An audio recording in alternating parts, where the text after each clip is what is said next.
suis Éric Coulet, maire de la ville de Lure, petite ville sous-préfecture au pied des Vosges, 8000 habitants, qui est insérée dans une communauté de communes, un bassin de vie de 20 000 habitants. Nous avons, au cours de ce mandat municipal, de ce mandat local, décidé, en partenariat avec notre communauté de communes, de construire un nouveau gymnase. Il nous fallait répondre à de nouveaux besoins exprimés par les établissements de type collège et lycée, mais aussi par le handball, qui est un club très important à Lure, le badminton et encore d'autres disciplines sportives.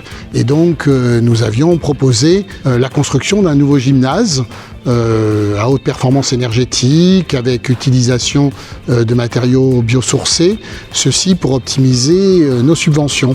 Ce choix du matériau bois comme matériau privilégié, ça nous donne aussi les moyens de respecter les éco-conditions de la région Bourgogne-Franche-Comté. Christophe Toué de l'agence XO Architecture, nous sommes basés à Célestat, nous sommes 4 associés et on est 22 personnes à peu près. On intervient en Alsace et beaucoup en Franche-Comté également. On est là sur la plaine sportive qui a beaucoup de terrain extérieur, qui a également une piscine, donc il y a vraiment tout un environnement sportif. Ce qui nous a intéressé, c'est la disposition en pente du terrain, en légère pente, qui nous a permis en fait de développer 2 niveaux d'accès, puisqu'il y avait une demande sur un accès public séparé de l'accès des joueurs. Et donc on a pu avoir sur la même façade 2 entrées distinctes clairement identifiables, celle des joueurs en bas et celle du public en haut.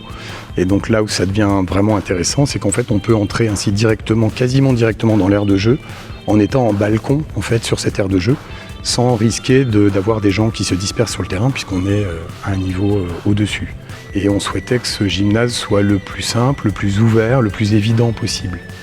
Et donc le fait de s'être enterré, notamment donc par rapport au boulevard, ça nous a permis de limiter le volume en hauteur, puisque du fait du badminton et du handball, on est sur les 2 dimensions maximales d'une salle de sport, c'est-à-dire le 44 mètres par 22 pour le terrain de hand qui est le plus grand, et les 9 mètres de hauteur libre pour le badminton qui exige cette hauteur par rapport aux 7 mètres habituels. Ce qui nous a intéressé, c'est de concentrer en fait le stationnement qui est en pente, qui fait le lien entre le boulevard et la plaine sportive, et d'avoir les 2 accès, c'est-à-dire que l'accès du vestiaire des joueurs soit aussi qualitatif que l'accès du public, puisque paradoxalement c'est souvent l'entrée du public qu'on met en avant, alors que l'entrée qui est la plus utilisée c'est celle des joueurs. Donc pour nous c'était important, et donc l'organisation du volume avec son auvent à l'avant de l'entrée des spectateurs et le volume creusé de l'entrée des joueurs permet d'identifier tout de suite ces 2 entrées comme 2 éléments majeurs du programme. La caractéristique aussi, ce sont les 500 places. Et donc en fait, ce sont ces gradins qui font le lien entre le niveau inférieur et le niveau supérieur. Il n'y a pas d'escalier autre que les gradins. Et en fait, on a les accès les plus directs et les plus courts possibles, ce qui nous a aussi donné de la compacité en fait pour le volume, ce qui était important puisqu'il y avait quand même une exigence de niveau passif. Ensuite, sur l'expression architecturale, on travaille souvent avec la recherche de matériaux complémentaires assez simples. Et donc on cherche à éviter tous les éléments en fait, qui perturbent un peu cette lecture, cette dialectique entre deux matériaux qui ont leur qualité propre et qui se complètent un petit peu. Les questions de réglementation de sécurité incendie sont souvent, on va dire, des éléments qu'il faut prendre en compte très tôt pour éviter qu'ils viennent perturber ensuite la lecture architecturale. Le fait qu'on soit sur finalement 2 niveaux à simple rez-de-chaussée, ça veut dire qu'on évacue de plein pied, à la fois pour les joueurs et pour les spectateurs. Et donc on n'a pas de stabilité au feu de la charpente à assurer. Donc ça évite de surcharger ou de surdimensionner les charpentes. Et ensuite, on a évidemment dans la sécurité incendie, ce qui pose problème, ce sont tous les locaux de rangement, qui sont généralement des locaux avec des pouvoirs calorifiques importants, en fonction de ce qu'on stocke. L'intérêt dans une salle de sport, c'est que si ces locaux de rangement sont ouverts par des parois qui sont libres à plus de 50%, alors elles sont intégrées au volume et on n'a pas de traitement feu spécifique à assurer. Et donc ce bardage ajouré en bois qui fait le tour de toute la partie basse de l'aire de jeu, en fait, nous a permis d'intégrer les rangements derrière cette paroi sans en changer l'aspect.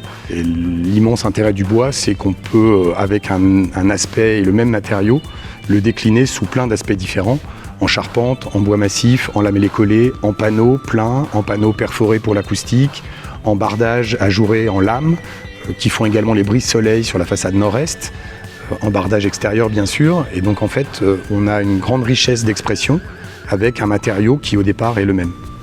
Nous n'avons que des retours positifs sur la réalisation du gymnase Alice Milia. Alice Milia parce que nous voulions faire un clin d'œil au sport féminin. Et le sport féminin, je peux vous dire, dans cette nouvelle enceinte, a toute sa place.